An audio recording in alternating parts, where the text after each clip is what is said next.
All right, and there you go. That's it. I'm done with my painting. Now I can finally remove the tape. If you notice, I painted all over the tape on the sides, right? And it looks kind of messy. You see all those brush strokes. Now you're gonna see why we kept the tape on as I remove the tape.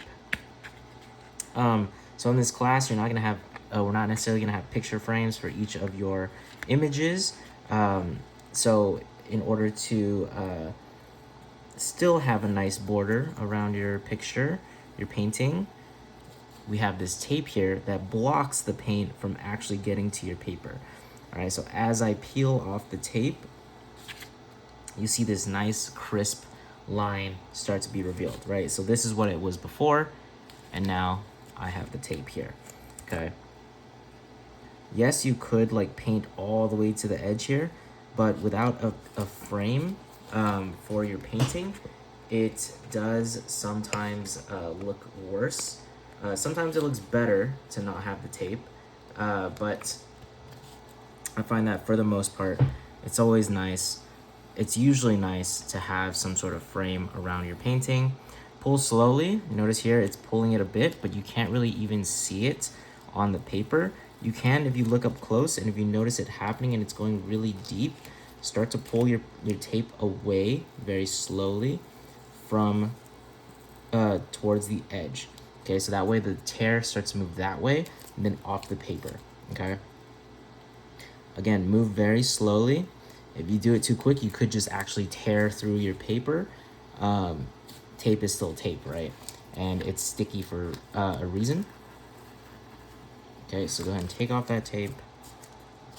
We're not gonna be using it anymore, so you can wad it up to get ready to be cleaned up. All right, still be careful on the back side, right? Because as I mentioned, even if it's on the back, it can tear your paper if you're not careful. All right, so patience is the key here. You spent all this time creating your painting. The last thing you want to do is, now that you're done painting, destroy it. All right. And again, if little things here and there, it's fine. Not the end of the world. I'm getting little tears as well, right? But from far away, which is really how you should be looking at a painting, you would not notice all these little hiccups. Okay. Oops.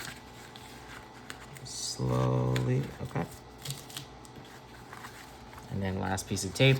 So you can even see it here, right? I have some white here, or some of that light gray, and that's like the difference between that crisp line here, okay? You can even see the paint like is a physical layer that sits on top of the paper, all right? Painting is not entirely like a three-dimensional, a two-dimensional image like you would have with like color pencils or markers that are like absorbed into the paper itself. Instead, painting sits on top of your paper, okay? Slowly pulling it off here. So I actually don't have a crisp line here because I didn't paint all the way to the tape, it seems, but that's okay. Just a lesson for the future. Sometimes it happens.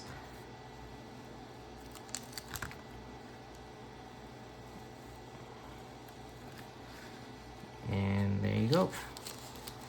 Almost all the way off. Boom. That's my painting. With the nice edges, go ahead and put your name on the back, sign the bottom left corner, and you are done with this painting.